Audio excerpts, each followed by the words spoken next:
আমি মনে করি যে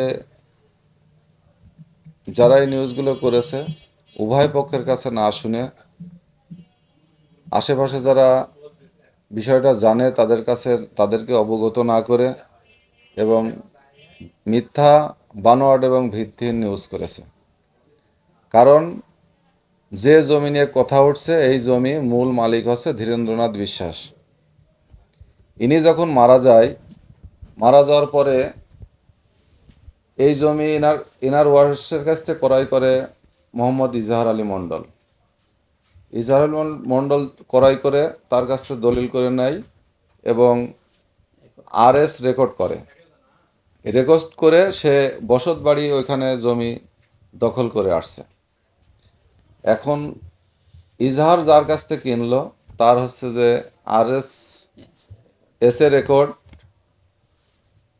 তার কাছ থেকে নিল সেই দলিল এবং ইজাহারের হচ্ছে যে RS রেকর্ড। এটা যখন ইজাহার মণ্ডল জমি বিক্রয় করবে বলে ঘোষণা দিল, সেই জমি তাদের সাথে এলাকার লোকজন সবাই জানে। আমরা আলোচনা করে দামাদামি ফাইনাল করে সেই জমি আমরা নিই।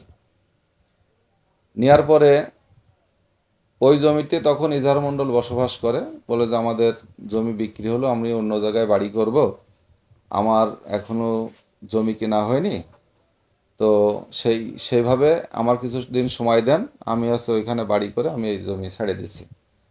আলোচনার সাপেক্ষেই যখন হচ্ছে যে এই জমি ছেড়ে দিল, তখন আমরা সরজমিনি জমি মাপতে যেয়ে দেখি যে ইজাহার মণ্ডলের এই 20 শতক জমির মধ্যে তার ভাস্তে কিছু অংশই দখলে রয়েছে, কিন্তু সেই জমি ভাস্তের না, তার ইজাহার মণ্ডলের ভাইয়ের জমি, তার পাশের জমি। আমরা তখন বলি যে তোমার জমি এই জমির মধ্যে বেঁধে রয়েছে, তুমি হচ্ছে যে আমাদের এই জমিটা ক্লিয়ার করে দাও। তখন স্থানীয়ভাবে হচ্ছে যে আলোচনা করে একটা মিটমাট করে দেয়। সেখানে আমরা 2 লক্ষ টাকা, মানে ওই বাড়িঘরদর সরানোর বাবদ, খরচ বাবদ আমরা 2 লক্ষ টাকা তাকে দিই। পরবর্তীতে সেই টাকা নেওয়ার পরে সেই সমাধান আর করে না, আবার থানায় অভিযোগ দেয়। তৎকালীন সময় থানায় আমরা 2-3 দিন মীমাংসা করে, মানে আলোচনা করে, সালিশ দরবার করে থানায় একটা মীমাংসা হয়, সেখানে আপোসনামা লেখা হয়। আপোসনামা লিখে চলে আসি, 10 দিন 5 দিন যাই, সরাতে বলি, আর সরাই না। পরবর্তীতে আমরা ওই জমি বিক্রি করি মেহেদি হাসান নামে একজনের কাছ থেকে, আমার গ্রামেরই ছেলে, তার কাছে আমরা বিক্রি করি, তার রেজিস্ট্রি করে দিই। সে নামপত্তন করেছে, সব কিছু কমপ্লিট করেছে, করে তার জমি সে বুঝে নিচ্ছে। এখন ঘটনা হচ্ছে যে আজকে যে অভিযোগ দেওয়া হয়েছে, জমি তো আমি আজ 2 বছর আগে বিক্রি করেছি, আমি ওখানে উপস্থিত না। কেন কেন তাহলে হচ্ছে আমার কাছে না শুনে না জেনে এই ধরনের, আমি মনে করি যে আমি ছাত্র জীবন থেকে বিএনপির রাজনীতি করি, আমি জেলা বিএনপির সাংগঠনিক সম্পাদক। আমাকে হেয় প্রতিপন্ন করার জন্য এই নিউজগুলো করা হয়েছে, এটা সম্পূর্ণ মিথ্যা এবং ভিত্তিহীন। এবং যে এই জমিতে এখন পর্যন্ত রয়েছে তৎকালীন সময় বিভিন্ন অপকর্মের সাথে জড়িত, এবং রাতে বাহিনী বলে যে চুরি ডাকাতির সাথে জড়িত, বিভিন্ন ধরনের তথ্য সংগ্রহ করলে কিন্তু তার সকল ইনফরমেশন পাওয়া যাবে যে সে কোন ধরনের মানুষ। পাশাপাশি আমি ইসলামী বিশ্ববিদ্যালয়ে চাকরি করি, জুনিয়র লাইব্রেরিয়ান হিসেবে আমি কর্মরত আছি। আমি ইসলামী বিশ্ববিদ্যালয় কর্মকর্তা সমিতির সেক্রেটারি। তো আমাকে হেয় করার জন্য আমার মানহানি করা হচ্ছে।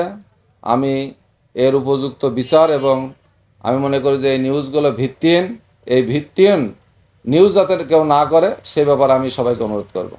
সবচেয়ে বড় প্রশ্ন, আপনি বলছিলেন এই জমি নিয়ে সালিশ হয়েছে কয়েকবার, কোর্টে 144 ধারা হয়েছে, সবই কি আপনাদের পক্ষে এসেছে? এই বিষয়ে হ্যাঁ, সালিশ হয়েছে, 144 ধারা জারি করছে, সেই ফাইনালি রায় আমার কাছে আছে, আপনারা দেখলে দেখতে পারেন। সেটাও হচ্ছে যে আমাদের পক্ষে রায় দিয়েছে, এবং একবার 44 ধারা করেছে, সেটা নথিজাত করেছে, আবার 44 ধারা করেছে, সেটা রায় হয়েছে আমাদের পক্ষে। আমি মনে করি যে তার কোনো জমির কোনো পেপারস নেই, শুধু মানুষকে হয়রানি করার জন্য এই পন্থা অবলম্বন করেছে। সে ওই জমিটা দখল করেছে কি শুধুই পার্শ্ববর্তী মালিক হিসাবে, নাকি অন্য কোনো উদ্দেশ্য নিয়ে? সে শুধুমাত্র পার্শ্ববর্তী মানে চাচার জমি, সে ওই সময় থেকে জোর করে খেয়ে আসছে। তার ওই জমি ন্যূনতম কোনো কাগজ নেই। আমি আগেই বলেছি যে বিভিন্ন অস্ত্রবাজির সাথে জড়িত, সেই হুমকি ধামকি দিয়ে এ পর্যন্ত এগুলো করে আসছিল। এখন কি চাচ্ছেন? এখন আমি এর সুষ্ঠু সমাধান চাই, কারণ আমি জমি এখানে যে কিনেছে, পূর্বে যে মালিক, বিগত 2 মালিক চলে গেছে, তাদের সমস্ত কাগজ আছে, সেই কাগজ অনুসারে আমরা জমি চাই।